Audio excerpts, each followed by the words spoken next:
আসসালামু আলাইকুম। আমি মোহাম্মদ শামিউর রহমান ট্রেডিং বাংলাদেশ থেকে। আশা করি সবাই ভালো আছেন। প্রথমেই বলতে চাই ট্রেডিং বাংলাদেশ ছোট পরিসরে ২ টি কার্যক্রমের সাথে যুক্ত আছে। একটি অনলাইন ওয়ার্কশপ সার্ভিস, অন্যটি স্টক সাজেশন। দুটোই নামমাত্র মূল্যে পেইড সার্ভিস। ২ ঘন্টার মাত্র ২ টি সেশনের মাধ্যমে এই ওয়ার্কশপটি ডিজাইন করা হয়েছে। স্টক প্রাইসের বেসিক ক্যারেক্টারিস্টিক্স এবং কিছু ইফেক্টিভ স্ট্র্যাটেজির কম্বিনেশন করে এই ওয়ার্কশপগুলো ডিজাইন করা।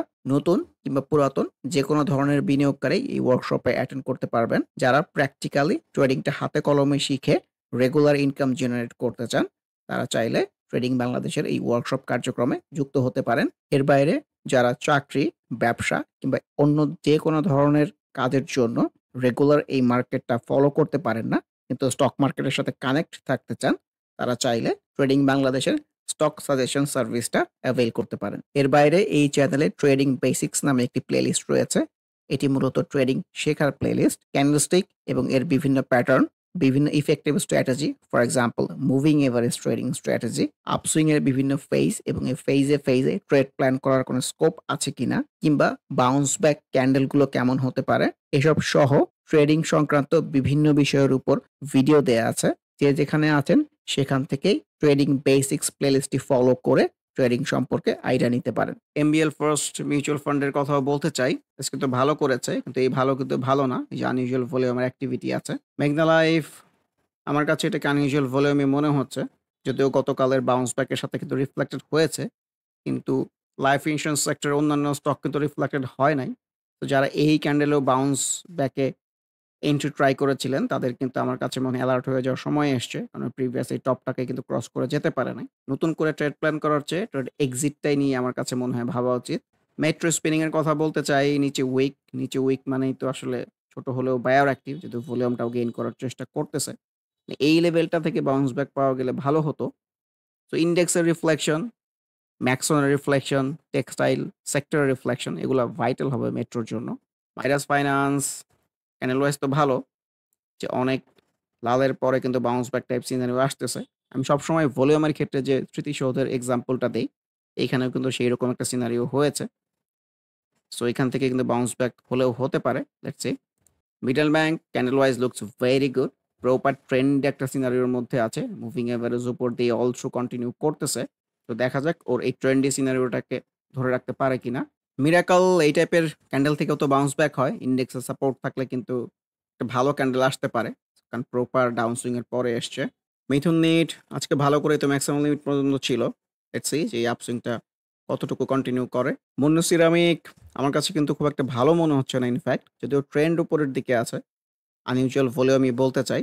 সো আজকে কিন্তু ক্যান্ডেলটা ইন্ডিভিজুয়াল চিন্তা করলে ভালো আসলেও অ্যাজ এ হোল আমার কাছে মনে হয় আপসুইং এর শেষের দিকে হতে পারে। Let's see.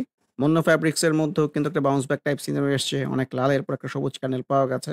আজকের দিনে যে কয়েকটা স্টকের মধ্যে আমার কাছে মনে হয় প্রপার ট্রেড প্ল্যান করার জায়গা আছে। তার মধ্যে মনোস্পল অন্যতম। কারণ এই যে টাইপের সিনারিও, এই টাইপের সিনারিও কিন্তু আমরা এই যে এইখানেও এক্সপেরিয়েন্স করেছি। তারপরে কিন্তু ছোট হলো একটা আপসুইং দেখেছি। সো আমার কাছে মনে হয় এই জায়গা থেকেও ছোট হলেও একটা আপসুইং এক্সপেরিয়েন্স করা যেতে পারে। এইখানেও কিন্তু অলমোস্ট সেম টাইপের সিনারিও ছিল। ন্যাশনাল লাইফ ইন্সুরেন্সকে তো আজকেও ভালো করতে দেখা গেছে। এই ভালোকে ভালো বলতে চাচ্ছি না, কারণ আনইউজুয়াল ভলিউমের অ্যাক্টিভিটি আছে। Let's C. Navana Pharma moving average থেকে দূরে আমার কাছে একটু ইনডিসাইসিভই মনে হচ্ছে। মানে কারেকশনের ইন্ডিকেশনই মনে হচ্ছে ইনফ্যাক্ট। ডাবল টপ টাইপের সিনারিও হয়েছে। খুব একটা ভালো প্লে করতে পারবে বলে মনে হচ্ছে না। যদিও ভলিউমের অ্যাক্টিভিটি খুবই সুন্দর আছে, কিন্তু ওকে আসলে নিচে আসতে হবে। নিচে এসে এইসব জায়গা থেকে একটা বাউন্স ব্যাক পেলে দেন ট্রেড প্ল্যান করে স্কোপ থাকবে। আর মুভিং এভারেজ থেকে দূরে সবসময় ট্রেড প্ল্যান করা, এটা আসলে একটা রিস্কি ট্রেড প্ল্যান করা in fact. National polymer candle wise তো bounce back type scenario. Let's see. NRBC ব্যাংকের মধ্যে রিফ্লেকশন যে খুব একটা ভালো এসছে এরকম বলতে চাচ্ছি না। ভলিউমটা গেইন করতে পারে নাই। যদিও আজকের ক্যান্ডেলটা কিন্তু একেবারে খারাপ না। অ্যাজ এ হোল সিনারিও আমার কাছে খুব একটা ভালো মনে হচ্ছে না। Let's see. এনটিইউব এই টাইপের ক্যান্ডেল তো বাউন্স ব্যাক হয়। তো এটা যদি রেসপেক্ট না করে এই নিচের লেভেল পর্যন্ত চলে আসলে অবাক হওয়ার মতো কিছু নাই। ওয়াইম্যাক্স এর মধ্যে আজকেও কিন্তু বায়ার পাওয়া গিয়েছিল, কিন্তু সাস্টেইন করতে পারে না এই ক্যান্ডেলটা। Orion infusion looks very good. Orion infusion আর কোহিনুরকে একই ফ্লোতেই বলতেছিলাম, কিন্তু অরাইন ইনফিউশনের রিফ্লেকশনটা আজকে ভালো হয়েছে। লেটস সি যে এই আপসুইংটা কতদূর কন্টিনিউ করতে পারে। অরাইন ফার্মা ক্যান্ডেল ওয়াইজ তো proper bounce back. Let's see. ফার্মাইড সিনারিও যে খুব একটা ভালো এরকম মনে হচ্ছে না। মানে ভলিউমের ডেভেলপমেন্টটা নাই বললেই চলে। দেখা যাক। বাট ক্যান্ডেলের ফ্লো কিন্তু উপরের দিকে আছে। সো সবকিছুই আমাদের মাথায় রাখতে হবে। পাওয়ার গ্রিড, সেল সিনারিও বলতে চাই, উপরে উইক এসছে। সো উপরে উইক আসা তো ভালো না। প্রগতি লাইফ এর মধ্যেও কিন্তু প্রপার সেল সিনারিও এসছে। ১ টা ফেজ হয়েছে, ২ টা ফেজ হয়েছে, ৩ টা ফেজ হয়েছে। একটা আপসুইং এ তো ৩-৪ টা ফেজ এর বেশি হয় না। মুভিং এভারেজ থেকে অনেক দূরেও আছে। একটা আনইউজুয়াল ভলিউমের অ্যাক্টিভিটিও আছে। So let's see. সো এখান থেকে উপরে যাওয়ার স্কোপ আছে কিন্তু কখনোই সেফ ট্রেড প্ল্যান করার জায়গায় কিন্তু এটা না। কারণ মুভিং এভারেজ থেকে অনেক দূরে। পিটিএল সিনারিও খুব একটা ভালো মনে হচ্ছে না। কাশেম এটাও বাউন্স ব্যাক টাইপ সিনারিও হতে পারে। ট্রেন্ডই আছে ইনফেক্ট যে এই ডাউন ট্রেন্ড এর খোলস থেকে কিন্তু উপরে গিয়েছে। মুভিং এভারেজ কাছ থেকে একটা বাউন্স ব্যাক টাইপ সিনারিও এসছে। ভলিউমটাও গুটি পায়ে কিন্তু ডেভেলপ করার চেষ্টা করতেছে। Let's see. কুইন সাউথ এই ধরনের ক্যান্ডেল তো বাউন্স ব্যাক হতে পারে। মুভিং এভারেজে খুব কাছাকাছি ইনফেক্ট। ডাবল বটম টাইপের সিনারিও আছে। Let's C. RD food proper কিন্তু একটা ট্রেন্ড লাইনের মধ্যে ট্রেন্ডি চ্যানেল মেইনটেইন করার চেষ্টা করতেছে। সো এটাও প্রপার একটা বাউন্স ব্যাক সিনারিও হতে পারে। এখানে ২ ধরনের কনফার্মেশন আছে। একটা ট্রেন্ড লাইনের কনফার্মেশন আছে, মুভিং এভারেজের কনফার্মেশন আছে। সো মোস্ট এক্সপেক্টেড সিনারিও তো এখান থেকে একটা আপসুইং, ইনডেক্সেরও রিফ্লেকশন আছে। Let's see. রিলায়েন্স ওয়ান তো উপরের দিকেই যাচ্ছে। সো এটাই দেখতে চাই যে আপসুইংটা কোথায় গিয়ে শেষ হয়। যেহেতু ভলিউমের অ্যাক্টিভিটি আছে, সো এখানে কিন্তু কয়েকটা ফেজ হবে। আপসুইং এ আরো ফেজ হবে ইনফ্যাক্ট। এখানে আমরা যেমন দেখেছি যে আপসুইং কিছুদিন সাইড প্লে করে পরে কিন্তু আবার বড় একটা র‍্যালি হয়েছে। তো স্টক মার্কেটও সেইম জিনিস বারে রিফ্লেক্টেড হয়। ভলিউমের অ্যাক্টিভিটি থাকলে একটু সাইড প্লে করলে কিংবা সেলস নিলেও হলেও আরো উপরের দিকে যাওয়ার স্কোপ থাকবে। Let's see. রেনাটা কিন্তু একদম ছবির মতো কারেকশন হচ্ছে। সো এখানেও আমরা দেখেছি প্রপার কারেকশন এ এসে বাউন্স ব্যাক দিয়ে কিন্তু ছোট হলেও আপসুইং হতে। সো এখানেও কিন্তু সেইম একটা বিষয় রিপিট হতে পারে। Earning Spain looks very good textile সেক্টরের মধ্যে। চার্টে সবুজ মানেই ভালো। উপরের দিকে যাওয়ার ইনটেনশন, ভলিউমও ডেভেলপ করার চেষ্টা করতেছে। Looks very good. রবির মধ্যেও কিন্তু একটা বাউন্স ব্যাক সিনারিও এসছে। দেখা যাক। রূপালী ব্যাংক ক্যান্ডেল ওয়াইজ তো খুবই ভালো। কিন্তু আরো নিচ থেকে আসলে ভালো হতো। কারণ মুভিং এভারেজের খুব কাছাকাছি। রূপালী লাইফ সিনারিও কিন্তু ভালো না। মানে রূপালী লাইফ ইন্টারেস্টিং বিষয় আছে যে ও কিন্তু এই নিচ থেকে সবসময় প্লে করে। ঠিক আছে? সো ওকে নিচে এই জায়গাটায় আসলে কিন্তু এটা সুন্দর ট্রেড প্ল্যান করার জায়গা হবে। Let's see. সাইফ পাওয়ার আজকে তো বায়ার পাওয়া গিয়েছিল কিন্তু সাস্টেইন করতে পারে নাই। এসালমকে নিয়েও বলতে চাই যে ও কিন্তু একটা সাইড প্যাটার্ন এর মধ্যে ঘুরপাক খাচ্ছে। আজকে আবার নিচে উইক। সো নিচে উইক মানে তো ছোট পরিসরে বায়ার অ্যাক্টিভ। সামহাউ যদি আপসুইংটা হয়, এই যে এই পর্যন্তই কিন্তু যাবে। এর চেয়ে বেশি যাওয়ার স্কোপ খুব কম। উল্লেখযোগ্য বিষয় হচ্ছে ছোট হলেও ওর ভলিউমটা ডেভেলপমেন্ট হয়েছে। এটলিস্ট এই যে ড্রাই জায়গাটা ছিল, তার চেয়ে বেটার। তো অ্যাজ এ হোল ডিসাইসিভ কোনো কিছু না। সালভো এটাও তো একটা বাউন্স ব্যাক হতে পারে ইনফ্যাক্ট। ভলিউমটাও গেইন করেছে। Let's see. তবে সালভো আমার কাছে মনে হয় ও পড়ার ফ্লোতেই আছে। মানে ডাউন সুইং এর ফ্লোতেই আছে। এখানে যেমন আনইউজুয়াল একটা আপসুইং হয়েছে। আনইউজুয়ালি আরেকটা down swing expected. Let's see. মানে ভালো করলে যে খুব ভালো করবে এরকম আমার কাছে মনে হয় না। কিন্তু আমার মনে হওয়া না হওয়া দিয়ে তো আসলে মার্কেট চলে না। মার্কেটের মতোই চলে। দেখা যাক। সমতা গতকালের এই ক্যান্ডেলের যে খুব ভালো রিফ্লেকশন এসেছে তেমন কিন্তু না। কিন্তু ফ্লো ডেফিনিটলি উপরের দিকেই আছে। Let's C. Support candle wise এটাও বাউন্স ব্যাক হতে পারে। সিপার যদিও ভলিউমটা গেইন করেছে, ক্যান্ডেলও ভালোই এসছে। কিন্তু ভালো হলে খুবই স্ট্রং গ্রিন ক্যান্ডেল এসছে এরকম কিন্তু না। শাসারিনিমের কথাও বলতে চাই। রিসেন্ট টাইমস একটা কনভেনশনাল সাপোর্ট এর জায়গার কাছাকাছিই কিন্তু ভলিউমটাও গেইন করার চেষ্টা করতেছে। Let's see. Shepherd looks very good. In fact candle wise চার্টে সবুজ আসা মানেই তো আসলে ভালো। ওর ইনিশিয়াল টার্গেটটা হচ্ছে যে এই পর্যন্ত। এটা রেসপেক্ট করে কিনা। Simtex candle wise looks very good. এই যে প্রপার কিন্তু মুভিং এভারেজ থেকে একটা বাউন্স ব্যাক জেনারেট করতে পেরেছে।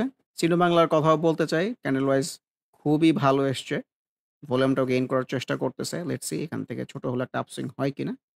ওর কিন্তু এই যে এখানে একটা রেজিস্ট্যান্স এর জায়গা আছে। সো এটাও আমাদেরকে মাথায় রাখতে হবে। সোনালী লাইফ ডেফিনিটলি তো এগুলো সেলস সিনারিও বলতে চাই। যেহেতু ভলিউমের অ্যাক্টিভিটি আছে, সুইং এর আরো ফেজ হতে পারে। তো সেফ ট্রেড প্ল্যান করার জায়গা কিন্তু এগুলা না ইনফ্যাক্ট। এসপি সিরামিক তোর এই ট্রায়াঙ্গেল এর সাপোর্টের জায়গাটা ব্রেক করেছে। সো ইনডেক্সের রিফ্লেকশন থাকলে কিন্তু এইখান থেকেও বাউন্স ব্যাক জেনারেট করে আবার উপরে যেতে পারে। আজকের দিনের সিনারিও বললে সিনারিও খুব একটা ভালো না। তো মিস্টেক্স এটাও কিন্তু একটা বাউন্স ব্যাক টাইপ সিনারিও হতে পারে। কারণ ডাউন ট্রেন্ডের খোলস থেকে বের হতে পেরেছে, প্রপার কারেকশন হয়েছে। এটাও কিন্তু একটা বাউন্স ব্যাক টাইপ সিনারিও হতে পারে। Let's see. টিআইএলআইএল এর মধ্যেও কিন্তু ভালো রিফ্লেকশন আসে নাই। লাইফ ইন্সুরেন্স সেক্টরের মধ্যে শুধুমাত্র মেঘনা লাইফের মধ্যেই ভালো রিফ্লেকশন এসেছে। সেক্টর গ্রাফ কিংবা অন্যান্য স্টকের মধ্যেও কিন্তু সিনারিও ভালো না। তশরিফা ক্যান্ডেল ওয়াইজ তো ভালো না। যদিও ভলিউমটা অ্যাক্টিভ আছে। এখানে আবার প্রিভিয়াস রেজিস্ট্যান্স এর জায়গাও আছে। Let's C. Unilever upswing continuous কিন্তু এই যে আনইউজুয়াল ভলিউম চলে আসছে। সো এটাকে আমি আর ভালো বলতে চাচ্ছি না।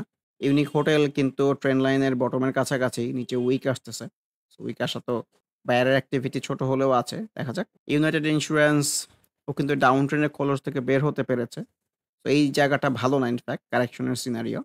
তো নিচে এসে একটা বাউন্স ব্যাক জেনারেট করতে পারলে কিন্তু আবার একটা আপসুইং এর দিকে যেতে পারে। ভিএফএস এর কথাও বলতে চাই। একটা ডাবল বটম টাইপ সিনারিও কিন্তু খুব কাছাকাছি। প্রপার ডাউন সুইং এর পরেই কিন্তু বাউন্স ব্যাক টাইপ সিনারিও এসছে। Let's see. ওয়ালটন এটাও তো একটা বাউন্স ব্যাক টাইপ ক্যান্ডেল হতে পারে এট লিস্ট ডাউন সুইং এর পরে। ভলিউমটাও গেইন করেছে। ওয়েস্টার্ন মিডিয়ান শিপইয়ার্ড একটা কনভেনশনাল সাপোর্ট এর কাছে দাঁড়িয়ে আছে। আমার কাছে এরকমই মনে হচ্ছে। পরিশেষে এআইএল এর কথাটা বলতে চাই।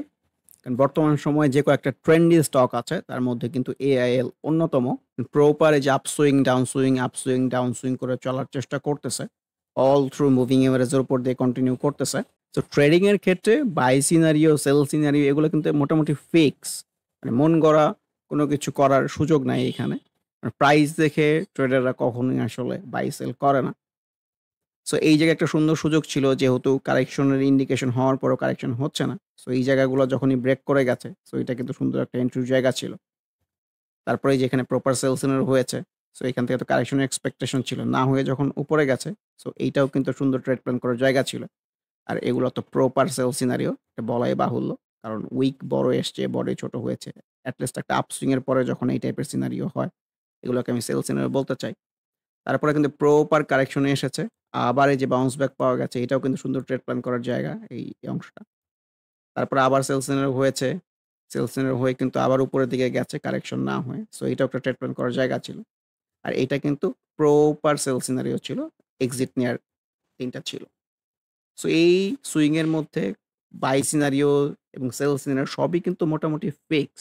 এখন যেটা হয়েছে ও কিন্তু আবার এই জায়গা থেকে এই ক্যান্ডেলের মতো রিফ্লেক্টেড হয়ে প্রপার একটা বাউন্স ব্যাক জেনারেট করতে পেরেছিল। কিন্তু বিষয় যেটা হয়েছে নরমালি এরকম বাউন্স ব্যাকের পরের দিনের ক্যান্ডেলটা ভালো আসে। কিন্তু এই ক্ষেত্রে কিন্তু এরকম ভালো আসে নাই।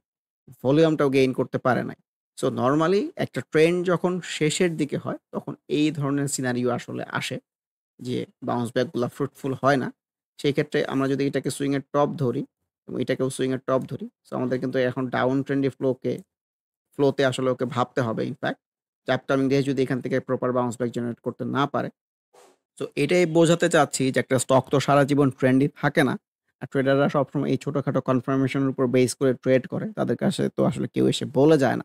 সবকিছু মিলিয়ে আমার কাছে মনে হচ্ছে এই সুইংটা উপরে নাও যেতে পারে। সবকিছু ভুল প্রমাণিত করে কালকেই কিন্তু ভালো করতে পারে। এইটা কিন্তু কোনো কনফার্মেশন ছিল ভালো করবে ইনফ্যাক্ট। যেহেতু ভলিউমটা আসলে ডেভেলপ করতে পারে নাই আজকে। সো এআইএল এর এই ছোট্ট ডিসকাশনের মাধ্যমেই আজকের আলোচনাটা শেষ করতে চাচ্ছি।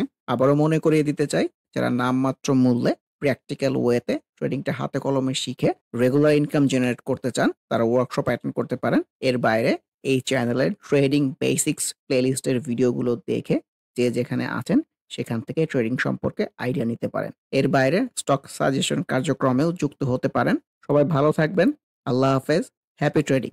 This is Shamiur Rahman signing off from today's episode.